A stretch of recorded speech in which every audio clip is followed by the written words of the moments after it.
Olá, meus caros alunos, sejam todos bem-vindos a mais um dos nossos exercícios comentados. Um exercício hoje envolvendo aí a fórmula da potência e da segunda lei de Ohm, a famosa RLA. Rola, né? Muito bem. Vamos lá, turma. Como é que nós vamos fazer? Primeiro, eu queria fazer aqui uma revisão com vocês do seguinte. Olha só. Quando você tem aqui potência, π, tá? E você não tem a corrente elétrica, você só tem a tensão, o que você pode fazer? Você pode substituir pela primeira lei de Ohm, tá certo? Então, corrente, ela é o quê? U sobre R, vezes U. Então, você pode calcular a potência por tensão ao quadrado dividido pela resistência, esse famoso por. Tá? E a resistência, quando se fala em comprimento, diâmetro, essas coisas, a gente relaciona ela pela segunda lei de Ohm, tá, pessoal? Segunda lei de Ohm. Ela fala que a resistência depende da resistividade do material, que é o ρ, vezes o comprimento do fio, dividido pela área da secção transversal. Então, essas duas fórmulas aqui eram a que vocês precisavam saber para esse exercício aqui. Bom, o exercício conta aí sobre a atuação do Alan Turing na Segunda Grande Guerra, que foi super importante para decifrar os códigos nazistas, né, pessoal? Da chamada Enigma, que era uma máquina aí de codificação, de criptografia. Muito bem. Então, a UEL pede o seguinte: suponha que duas lâmpadas usadas na invenção do Turing brilhavam quando algum caractere era decifrado, tá? E que elas eram ligadas a uma mesma diferença de potencial, mesma tensão. Os filamentos, eles eram de mesmo material, portanto eles tinham o mesmo ρ, né? E mesmo comprimento, mesmo L, tá? Porém, o diâmetro era diferente, sendo que um era o dobro do outro. Cuidado que diâmetro de uma área, né, pessoal?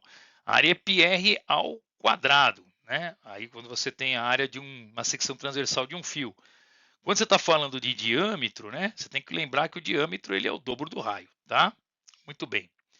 Então, o que ele quer? Ele quer que você faça o seguinte, turma, usando os seus conhecimentos de eletricidade e magnetismo, assinale a alternativa que representa a razão entre a potência da lâmpada de maior brilho pela lâmpada de menor brilho.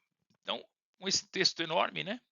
Ele queria mais ou menos isso, tá, pessoal? Só que você calculasse a razão entre as duas potências de duas lâminas que têm, duas lâmpadas que têm a área da secção transversal distinta. Então, vamos usar o por, como a gente já comentou aqui embaixo, né? Deduziu ele aqui. Então, potência do maior dividido pela potência do menor é U ao quadrado sobre R do maior, U ao quadrado sobre R do menor. Por que eu cortei o U, turma? Porque ele fala que está submetido à mesma diferença de potencial, tá? Quando está ligado aí à mesma diferença de potencial, você pode cortar o U. Então a gente já sabe que a relação entre a potência do maior e a potência do menor, lembra que quando você inverte aqui multiplica, pessoal? Para multiplicar inverte, né? Então aqui isso daqui vai ser o raio do menor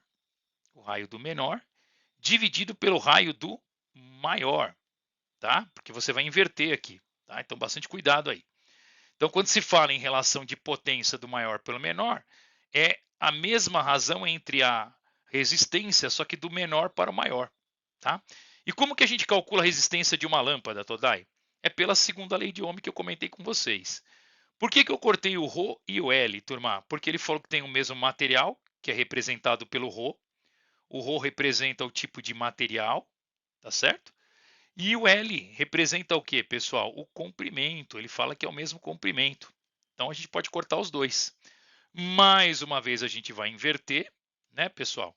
De tal forma que ficaremos que a R do menor pela R do maior, ela vai ficar a área do maior pela área do menor, tá? Muito bem. Agora, área de uma secção transversal de um fio, se você olhar um fio de frente, pessoal, é a área de uma circunferência, que é πr ao quadrado, né? Mas a gente vai colocar aqui πd ao quadrado. Por que πd ao quadrado? Porque está dando em relação ao diâmetro, né? E não em relação à área, tá bom? Então você pode usar aqui, não tem nenhum problema. Bom, então vamos lá, turma. Que nós vamos fazer aqui? Ele quer o maior sobre o menor. Então a área, ela vai ser o que, pessoal? ela vai ser então πd ao quadrado sobre 2 dividido por πd ao quadrado sobre 2, certo? Muito bem. O que a gente pode cortar? A gente pode cortar o π e o d ao quadrado. Agora você vai falar, mas por que o de cima ele está só πd ao quadrado e o outro está πd sobre 2? Porque ele fala que a maior, pessoal, tem uma área o dobro da menor. Olha aqui, ó, de mesmo material, porém que, sendo que o dobro, o diâmetro, perdão, não a área, o diâmetro é diferente. Ele fala que um, né, tem o diâmetro o dobro do outro. Então, o do maior tem o diâmetro 2 vezes maior, tá? Então, como o diâmetro dele é 2 vezes maior, então a gente coloca aqui um 2 que vai cortar com o 2 aqui, tá bom? Muito bem. E aí é só fazer a conta. Corta o π e o d ao quadrado, que vai aparecer 2 vezes. 2 dividido por 2 é 4, mas, né, pessoal, vai passar aqui para o andar de cima, então vai ficar 4, tá bom? Porque aqui estava no andar de baixo, quando ele inverta, multiplica, ele vai para cima, tá bom? Lembre-se que se fosse área, seria πr ao quadrado. Mas como é diâmetro, nós estamos fazendo π d ao quadrado sobre 2, tá? πd ao quadrado sobre 2. Agora, por que aqui em cima, na área do maior, sumiu o 2 de baixo? Por quê? Porque ele falou que é 2 vezes o de cima, né? Então, corta, corta, fica só πd ao quadrado, tudo bem? Agora, o de baixo tem a área normal, πd ao quadrado sobre 2. Aí, cortando tudo, fica meio ao quadrado. 1 dividido por meio ao quadrado é 1 dividido por 1 quarto. Inverso de 1 quarto é 4, tá bom? Portanto, ficamos com a alternativa E.